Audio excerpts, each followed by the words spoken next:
آپ تمام بھائیوں سے ایک گزارش ہے کہ جس آیہ مقدسہ کا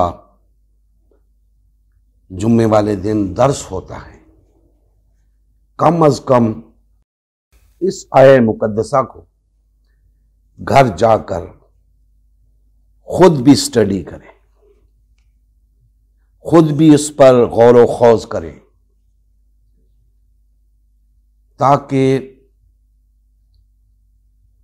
ایک تو آپ کو قرآن مجید کے مطالعے کا شوق پیدا ہو، اور دوسرا آپ کو معلوم ہو کہ یہاں جو درس دیا جا رہا ہے اس میں اور آپ کے فہم میں کوئی فرق تو نہیں آتا،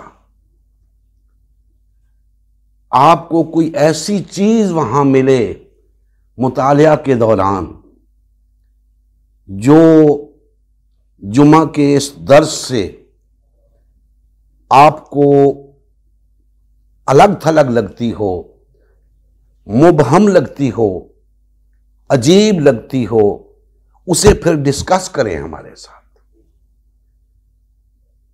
تاکہ قرآن کا مفہوم، قرآن کا فہم ہمیں حاصل ہو سکے۔ آج بالعموم افسوس کا مقام ہے کہ ہم نے بحیثیت مجموعی قرآن مجید کو پڑھنا ترک کر دیا ہے۔ بہت ہوا تو ناظرہ پڑھ لیا، ترجمہ پڑھنے کی بھی توفیق نہیں ہوتی، تفسیر تو آگے کی چیز ہے۔ تو دوستان محترم، قرآن اس لیے نہیں آیا کہ مجھے بغیر سوچے سمجھے پڑھا کرو،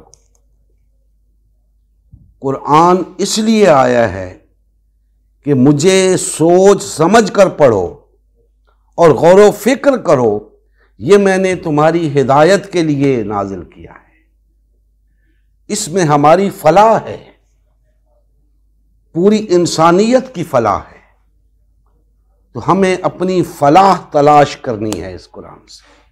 نبی کریم صلی اللہ علیہ وآلہ وسلم کی زندگی کا مقصد غلبہ دین اسلام تھا۔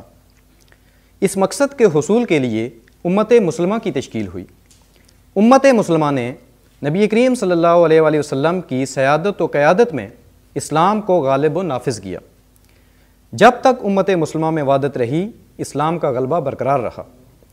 جیسے ہی امت مسلمہ میں تفرقہ رونما ہونا شروع ہوا، یعنی پارٹی بازی شروع ہوئی، اسلام کا غلبہ جاتا رہا۔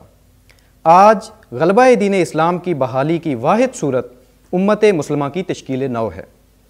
الحمدللہ ہم نے غلبہ دین اسلام کی بحالی کے لیے اللہ کے رسول کی جماعت امت مسلمہ کو بحال و فعال کرنے کا بیڑا اٹھایا ہے۔ یہ ہمارا ہی نہیں، ہر کلمہ گو کا اولین فریضہ ہے کہ ہر قسم کے باطل اور طاغوتی نظام کے خلاف اٹھ کھڑا ہو اور غلبہ دین اسلام کی بحالی کے لیے فرقہ واریت اور پارٹی بازی سے کنارہ کش ہو کر صرف اور صرف امت مسلمہ کو بحال و فعال کرنے میں اپنا تن من دھن لگائے۔ اس مشن کا حصہ بن کر اپنا فرض منصبی ادا کیجیے، حق مسلمانی ادا کیجیے۔ مزید تفصیل کے لیے ہمارا یوٹیوب چینل امت مسلمہ سبسکرائب کریں۔ ہمارا فیس بک پیج امت مسلمہ کی تشکیل نو لائک کریں۔ اس پیغام کو زیادہ سے زیادہ شیئر کریں۔ سوال و جواب یا فیڈ بیک کے لیے ہمارا واٹس ایپ گروپ یا میسنجر گروپ جوائن کریں یا اس نمبر پر رابطہ کریں۔ نمبر اور تمام لنکس ڈسکرپشن میں بھی موجود ہیں۔ جزاک اللہ خیر۔